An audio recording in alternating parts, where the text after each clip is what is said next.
Coming up on Chapman News, West Nile virus at an all-time high in Orange County. We'll tell you how to keep the bugs and this disease at bay. Plus, a slew of fake bomb threats hit local schools. Hear from the school officials who are working to handle these school safety threats towards both students and staff. And we pause to remember 9/11 alongside the Anaheim Police and Fire Departments. Chapman News starts right now.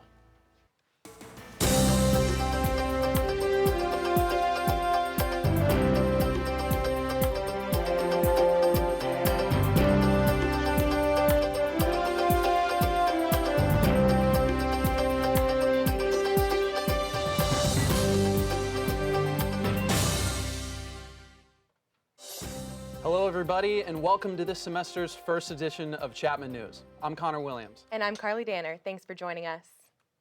We start with breaking news this morning. California State Senator Rod Wright was sentenced to 90 days in LA County Jail for perjury. Wright was convicted in January for lying about his legal residence, stating he moved to a property in Inglewood so he could run in 2008 for the 25th Senate District. Jurors discovered he actually lives out of that district, along with his 90-day jail sentence. Wright must complete 1,500 hours of community service and stay on probation for 3 years. This case is a byproduct causing other politicians to seek new offices. And our other top story deals with mosquitoes, the pesky bugs that bite. But this year's Orange County's mosquitoes are not the only itchy bug carrying the West Nile virus. 3 people have died in Orange County, and experts say over 90 people were reported sick. That's compared to last year, where only 12 were reported with the infection. Chapman News reporter Lily Rolnick tells us what the county is doing to combat West Nile. Infection rates of the West Nile virus in Orange County is at an all-time high, according to the Orange County Vector Control. They say 88% of mosquitoes carry the West Nile virus. For some reason, even though our mosquito counts are not necessarily high, the infection rate in mosquitoes is, and we do not have a ready answer for this. In Old Town Orange, some residents are still unaware of the spiked risk of getting West Nile virus. When presented with the facts, some residents get a little nervous. Wow, that's not good. That's not good. I shouldn't be bit by mosquitoes, I guess. West Nile virus is caused by a bite from a mosquito that's already carrying the virus. I guarantee I could find some in any backyard I went into in Orange County, and that's where the mosquitoes are developing. Cleaning up standing water in yards helps eliminate common breeding grounds for mosquitoes, limiting population growth. Orange County Vector Control mentioned that people that emit extra carbon dioxide are more prone to get mosquito bites, although everybody is susceptible. So take the safety precautions, wear bug spray every day, stay inside during dawn and dusk, and keep the screens on your windows and doors closed at all times. I'm Lily Rolnick, Chapman News. And the OC Vector Control is waiting for the right weather conditions to start spraying the county with fog trucks containing Aqua Anvil, a water-based pesticide that aims to wipe out mosquitoes. They say it's not harmful to people, but they do recommend residents stay indoors 3 hours before and after spraying. For more information on potential spraying times, check the OC Vector website. Nowadays, a bomb threat is as easy as sending an email, and lately many schools in Orange County have been the target for those threats. Megan Shin has the story. A click of a mouse is all it took to send a false bomb threat to Fountain Valley High School last Wednesday. The hoax is just one example of empty threats that have been targeting Orange County schools this summer. So how can students and schools best handle situations like this? Go online and prevent others from gaining access to your account. Chapman University Director of Information Security Todd Palesko says that people are able to figure out your password by calling a help desk. The help desk says, what's your security questions? Well, if you use social networking a lot, like Twitter or Facebook or what have you, they may look through your photos to get that information. Principal Chris Hertzfeld of Fountain Valley High School says if there is a threat sent to your school, the key to handling it is getting the right message to the right people. Tell what you know, tell people what they need to know, and leave the door open for further communication. Law enforcement agencies further suggest handling school threat situations on a case-to-case basis. We will send in experts, investigators to, again, assess the threat, try to immediately determine where it came from, who may have sent it, how credible it is, and then, there's investigative processes that begin. In the case of an email threat, the source of the email can be tracked back through metadata and a series of codes. The best thing to do as students is to make sure you stay one step ahead by changing your password so no one can use your account as their next outlet to make a school threat. Schools should also have a plan in place in the event of a legitimate threat. Reporting from Orange County, I'm Megan Shin, Chapman News. If you're a Chapman student and receive any threat that seems legitimate, please be sure to contact Public Safety, the Information Security Hotline at 714-744-7972, and or the local police department. And just in our newsroom, breaking news out of the Santa Ana courthouse regarding the murder of U.S. Army veteran Maribel Ramos. We have a team there now relaying us information about the decision. What is handed down this morning?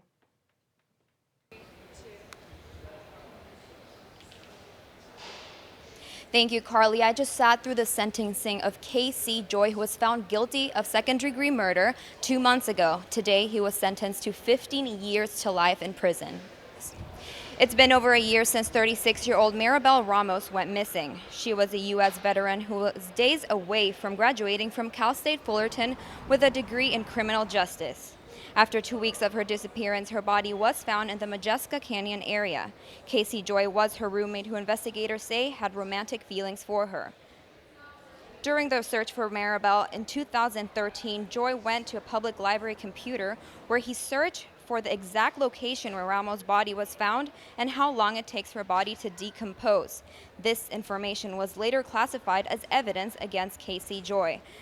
The body was partially destroyed when it was found due to animal activity, and therefore no cause of death could be found, but death activity by natural cause was ruled out.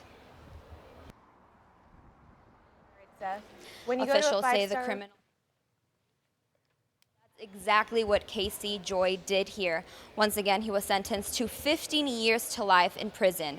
Reporting from the Santa Ana courthouse, I'm Maritza Viella. Back to you. Thank you, Maritza. When you go to a five-star restaurant, would you expect a teenager cooking your food? The Anaheim White House is having Chef C.J. Luis cook dinner for a fundraiser on Saturday. 15-year-old Luis started cooking when he was only 5 years old and won first place for the Zob's Bistro Kids Chef Search Award in 2011. Every year, Luis has used his culinary skill to raise money for the Speech and Language Development Center in Buena Park. The dinner starts at 5:30 p.m. and is open to public. A 4-course meal will cost you $200. Now, if you were 15, would you be able to serve us a 4-course meal? I would not be, no. If I had access to a microwave, maybe. Some Easy Mac? Yeah, some Easy Mac, something like that. But what this kid's doing right now at 15, given something like that, that's really great. Yeah, it's amazing. So, according to the Federal Railroad Administration, California has the highest number of railroad crossing deaths in the U.S. And now there's finally something being done to change that. The Orange County Transportation Authority, MetroLink, and Operation Lifesaver are working together to launch a public train safety campaign called See Trucks, Think Train. The campaign urges people to stay away from train tracks and be more cautious when near them. The safety campaign advises to always play it smart whenever you're near the train tracks. Solemn ceremonies and community gatherings were conducted Thursday to commemorate the 13th anniversary and remember the victims of September 11, 2001. Chapman News reporter Annie Ackerman was in the Orange Circle to honor the fallen and active duty soldiers. She also attended the City of Anaheim's Day of Remembrance. Just coming together on days like today and remembering and having the opportunity to share stories is very important. It's part of the healing process. Left, right.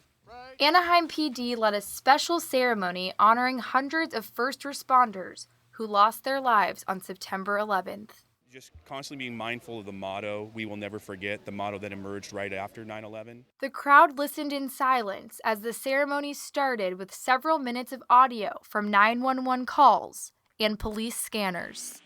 The World Trade Center, tower number 1 is on fire. The whole outside of the building was just a huge explosion. Anaheim wasn't the only Orange County city to show their support. Every Wednesday night for the last 7 years, veterans gather here at the Orange Circle to remember fallen and active duty soldiers. Tonight, we also remember a tragedy that happened 13 years ago. It is special because it is 9/11, and we're going to remember them again tonight and remember the guys that are currently serving. Mark Whalen, the man behind the weekly Wednesday tradition, says the tributes to our veterans will continue because of this big reward. I've actually had World War II vets come up and go, this is what I look forward to. And all of the 9/11 remembrances across the country in hopes of one thing, that as a nation, we never forget. From Orange, Annie Ackerman, Chapman News. 9/11 remembrances took place all around the country. Tributes in our neighboring cities include Irvine, Riverside, Hollywood, Torrance, Santa Clarita, and Yorba Linda, to name a few. We at Chapman News thank our heroes for the service, and we will never forget. And as you just heard, 9/11 remembrance services continued Thursday with the Anaheim Police and Fire Departments, honoring first responders and those who lost their lives. With the crowd assembled at Anaheim Convention Center, Anaheim Police Chief Raul Cazeta and Anaheim Fire Chief Randy Brugman paid their respects and reminded the community of the nation's strength in the face of evil. This is how the United States of America works. We're brothers and sisters, and we just take care of and support each other all the time. Several first responders and city officials were present for the ceremony that included a moment of silence honoring the families of victims and the last alarm bell ceremony, a tradition signaling when a firefighter has died in the line of duty. The ceremony ended with Cazeta and Brugman presenting a ceremonial wreath and folded flag in the honor of the fallen. The city of Huntington Beach held a 9/11 memorial service next to the pier yesterday evening. In attendance were Huntington Beach firemen, police, veterans, and citizens who came to remember the lives that were lost and the bravery of the first responders. City Mayor Matthew Harper and Chief of Police Robert Handy were the keynote speakers at the event. The mayor expressed the incredible resilience Americans had after the tragedy and proclaimed he is proud that Huntington Beach is a true patriotic city. The city is planning on putting a 9/11 memorial statue at City Hall and is currently accepting donations. And up next, a new law aimed at protecting bikers on the street. We'll explain how 3 feet can make the difference between life and death. And Lieutenant Bob Dunn of the Anaheim Police Department joins us in studio to talk about the new body-mounted cameras officers could be using sooner than expected.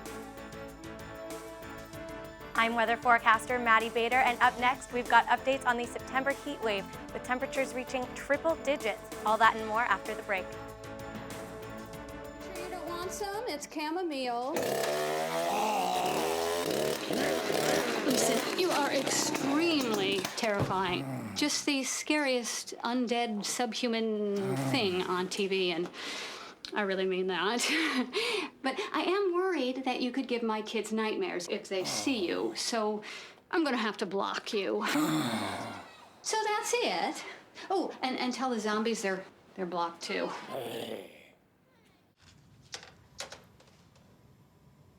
Wow, these are really good. You act surprised.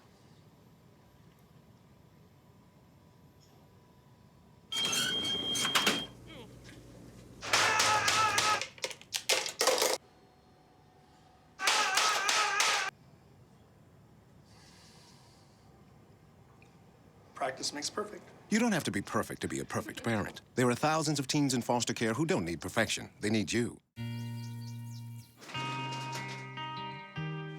I've got a job to do today. I've got a job to do today.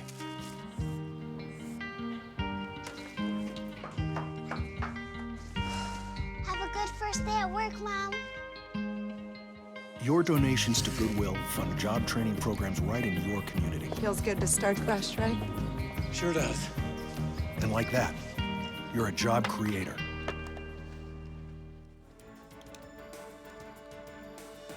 Bicyclists throughout California are getting some protection from the motorists this month. Mandy Ortiz takes to the streets of Orange to tell us more about the new law that may affect you. California legislation is taking action toward bicycle safety with the 3 Feet for Safety Act. Governor Jerry Brown signed the act last year after 49,000 bicyclists were injured in motor vehicle accidents in 2012. The act establishes a safe distance between motor vehicles and bicyclists, 3 feet, the length of an average car door while open. This law is designed to help drivers better gauge their distance when a bike lane isn't available. Oh, there's not that many bike lanes in Orange, so it'd be kind of nice. I'm pretty cautious when driving.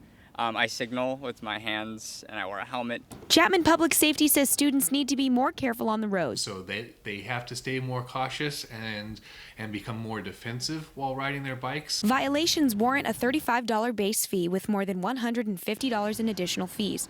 Drivers who physically hit a cyclist and impose injury, a $220 fine. I think it gives a little bit more for the bicyclists to rely on some of the laws, and it's just a matter of law enforcement now to enforce it.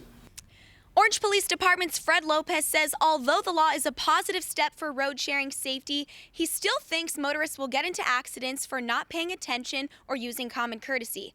California becomes the 22nd state to add the 3 Feet for Safety Act on September 16th. In Orange, I'm Mandy Ortiz, Chapman News. Chapman University students can find more information and tips for bicycle safety on the public safety section of the Chapman website. Anaheim Police Department may be the first in Orange County to require its officers to wear body cameras while on patrol. The City Council unanimously approved the $1.15 million purchase of 250 of the devices this past Tuesday. And we are joined right now in studio with Lieutenant Bob Dunn. Thank you for joining us. Now, Lieutenant Dan, how will these body cameras bring more transparency to police officers? Well, I think that they will document better our interaction with the public so that sometimes when there's some ambiguity as to what happened, there will be this video footage to fall back on. And in the wake of public concern regarding police brutality, do you see these as a relief for public concerns about police? I think it's a step towards that. You know, one of the, in this relationship, police and community, the onus is on the police department to have that relationship with the community. And without them, we can't be successful. So I think the addition of these body-worn cameras will go a long way to helping ease that.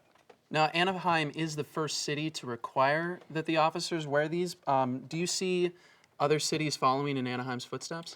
Yes, you know, in Orange County, the chiefs of police get together on a monthly basis. They've all been in communication about this. I would venture to guess that other agencies will be very close by. Maybe Cal State Fullerton, as well as the City of Fullerton Police Department, are all looking at this. And San Diego down south, they've kind of pioneered this area for us, especially with the taser camera. And could you see these cameras revealing too much about police tactics or even criminal victims? And that's an excellent question. That's something that we struggle with. Obviously, we don't want to give out all of our tactics, but the public has a right to know what we do and why we do it. At the same time, we also want to protect the rights of victims of crimes, of sexual assaults or domestic violence. So as we work through this implementation period, we'll be crafting a policy that is very much respectful of all of those things and give the officers a little bit of latitude in when they utilize them, especially when it comes to confidential informants and things of that nature. And Lieutenant Dunn, do you have a timetable at all for when these are going to be implemented? So what the City Council did for us last Tuesday was approve the expenditure for the purchase, so we'll be going through the procurement process now. In November, our patrol officers begin their next series of patrol training, which runs through April of next year. So by April of next year, all of our patrol officers will have been trained in this device and will be full deployment in patrol. Well, thank you so much for joining us today in studio. My pleasure. Ricardo Nievo, now the former finance director of Huntington Beach's The Pegasus School, admitted to embezzling more than $2 million from the school. Nievo signed more than 250 checks to himself over a 7-year period. He pleaded guilty to 2 counts of wire fraud. The plea agreement proposes time in federal prison and full restitution of what he stole. The final verdict has yet to be made. And scorching hot temperatures coming this weekend, as well as humidity. A lot of humidity, a lot more than we're used to down here. I mean, you're taking a shower because you're sweaty, and then you're out of the shower 5 minutes later, you're already sweaty again. It's yeah, my really hair brutal. poofs up. Well, Madi Bader is in studio, our weather forecaster. Madi, give us a lowdown on what this humidity is coming to us. Well, we did have up to 80% humidity last week, but this week that should be going down to about 50%, much more breathable, comfortable for sure. Up here in Westminster, we're also going to be having pretty good temperatures. We have about 80 degrees up north, and as we move south down the coastline, it's going to get even cooler, down to 72 in San Clemente. But we do have a weather warning up in Orange that is very important. It's supposed to be very hot, very dry, and there are fire warnings in that area, as are there in other areas in Southern California. In Los Angeles, Santa Barbara, those areas also have those same warnings, but we should not be having that problem as we move south down the coast because of the winds coming north from the tropical storm on the Mexican border, so that's looking pretty good. Also, it's looking pretty nice this week. We are going to have gorgeous, gorgeous weather. It's supposed to be very, very sunny. We are having sun every single day. In the evenings, it is supposed to be pretty cool in the 70s, but actually in the daytime, it is going to be very, very hot. We are going to see the beginning of this September heat wave. It could be very dangerous temperatures, possibly record-breaking, reaching almost 100 degrees Sunday and Monday. This is a very important time to remember not to be leaving valuables in your cars. Don't leave children or pets in there for too long. Also, technology can be damaged with this sort of weather. We also want to be remembering to be using sunscreen and drinking lots of water, especially if we want to attend the cat fight this weekend. We have our very own Chapman Panthers versus the Linfield Wildcats at the first home game of the season.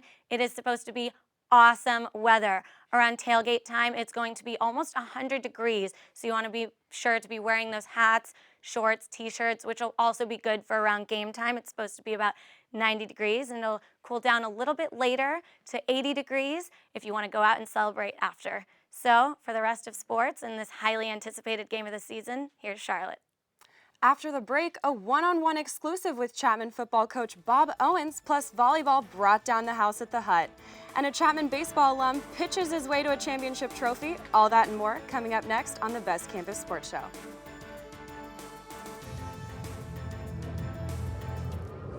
Looking for these? You drive buzzed. It could be one very expensive ride. First, you gotta make bail. Then pay me to get your car back. Your insurance premiums will go through the roof. And my legal fees just keep adding up. All told, it could end up costing you $10,000. Nothing kills a buzz like getting pulled over for buzz driving, because buzz driving is drunk driving. So, I got this new family, and I don't know what it is about this one, but she can't seem to put down that toy all day long. Tap, tap, tap, tap. Oh, and she even talks to it. She talks to that more than she talks to him. What's up, bro?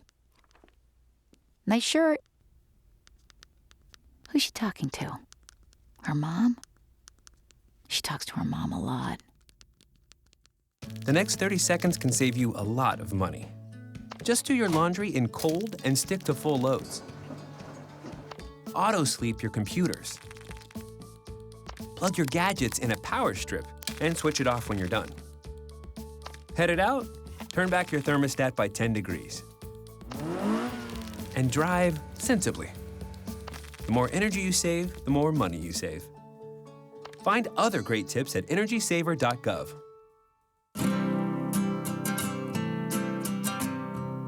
Every day across America, excess food is gathered by a network of good people at local food banks, giving hope to millions of children who struggle with hunger.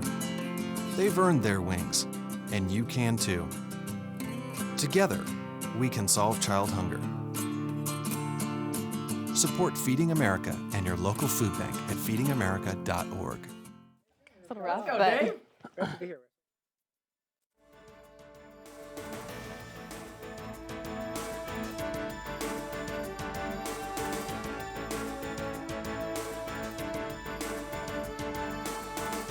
Emergencies and disasters happen with little or no warning and often occur while you are away from home.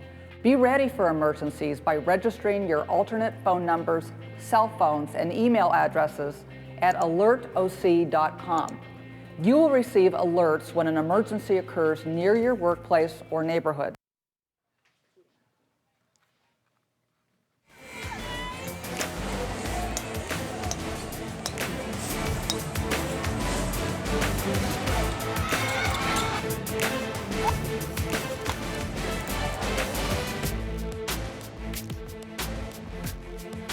Welcome back. With the fall season underway, things are already off to a great start for the Panthers. I'm Charlotte Gadbois, and you're watching the Best Campus Sports Show.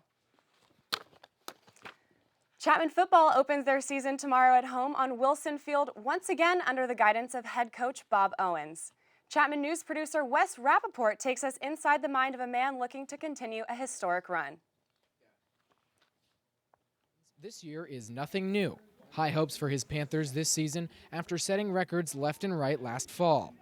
We've just worked hard.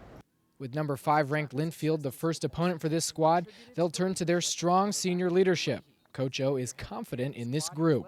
We've placed a lot of trust in the hands of our seniors over the years, and we've continuously tried to build a great senior class. Injuries? Noted, but not a concern. It is what it is. We're excited that we have McKibbins back. Is he 100%? No. But are we excited? 75% McKibbins is pretty good. All right, it's Saturday night. The guys are getting ready to take the field. What's the last thing you tell them before game time? Win. We take the field each time believing that we can win the football game. Coach says if he had to boil down the season to just one goal, he wants his players to make the most of their Chapman experience. Walk away from here 20 years from now, look back on the experience at Chapman University, both as a student and as a student athlete, and just go, wow.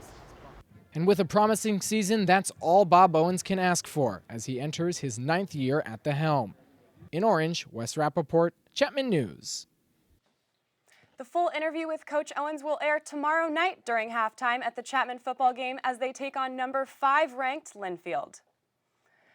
A year ago, the Chapman volleyball team saw their season end at the SCIAC semifinals, but now, 2014, the Panthers are a different team with a higher goal in mind. They begin their road to the finals at their home opener against Caltech Wednesday night. And let's go to the game. The Panthers swept the Beavers in 2 games, 6-0 a year ago. They picked up right where they left off. The right side dominant early in the game, Alex Corcoran with the kill off the block. Caltech responded with the kill the very next point, but Chapman would take the momentum with the neighborhood block party. And then Chapman defense showing up, Michelle Hammer and Jade Santos diving on the floor. They're digging it, the point ending with another block up the middle. Then the third set was Hammer time. Michelle Hammer with kills from all over the court. She would end the game with 6 kills as the Panthers take this 3 straight sets. Chapman News caught up with the coach after the game. Out there, and we got a good group of new people that they just need to get used to playing together and playing in college. So I knew it'd take a while, and hopefully we'll get going here. We just need to focus on the little things. We make some mental mistakes, miss serves at opportune times, miss passes, and so forth. So we need to eliminate our unforced errors. This is probably our 5th game that we've played. I think we're going to keep on improving, and just the whole new team on the court. So we'll get more chemistry, and we'll get more wins this year. Keep them under 10 like tonight.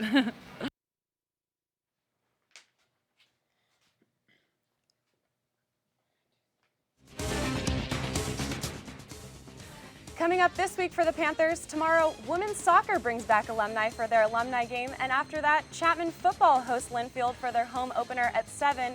Men's soccer hits the field Wednesday, 7 against Redlands, and homecoming just around the corner. More on that in the coming weeks. Before we go, quick shout out to Chapman baseball alum Brian Raw. He's found success with the Washington Nationals organization with his minor league team winning Carolina League championships this week. Congrats, Brian.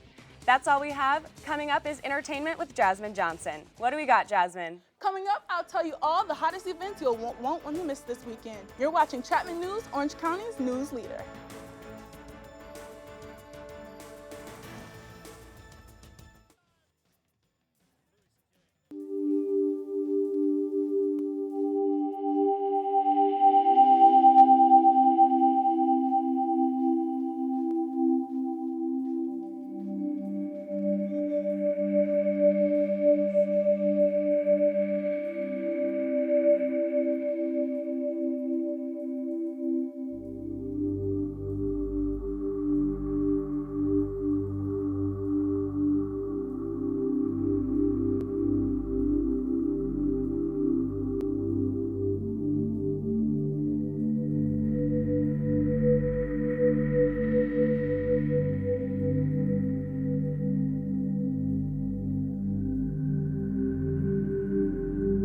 Don't stand by, stand up.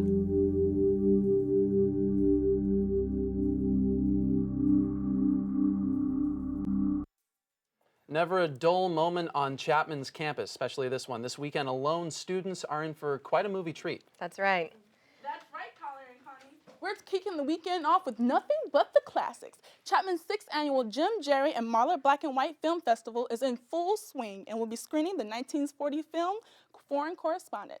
This festival is a month-long engagement where Chapman students and the surrounding community can come together on Friday nights at 8 p.m. to watch classic black and white movies that have withstood the test of time. This year's festival will include Northside 777, Good Night and Good Luck, and House on Haunted Hill.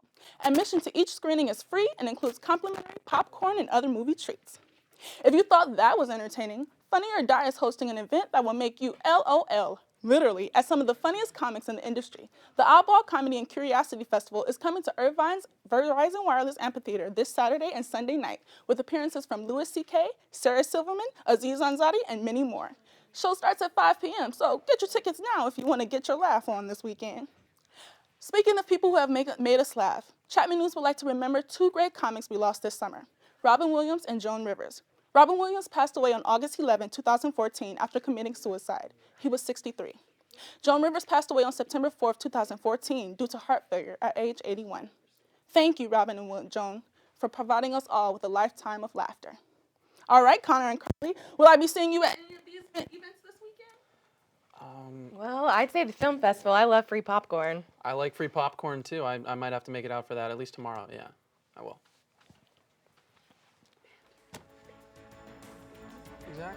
Exactly. So, on behalf of everyone here at Chapman News, thank you for watching. I'm Carly Danner. and I'm Connor Williams. Don't forget Chapman football tomorrow night. See you next week.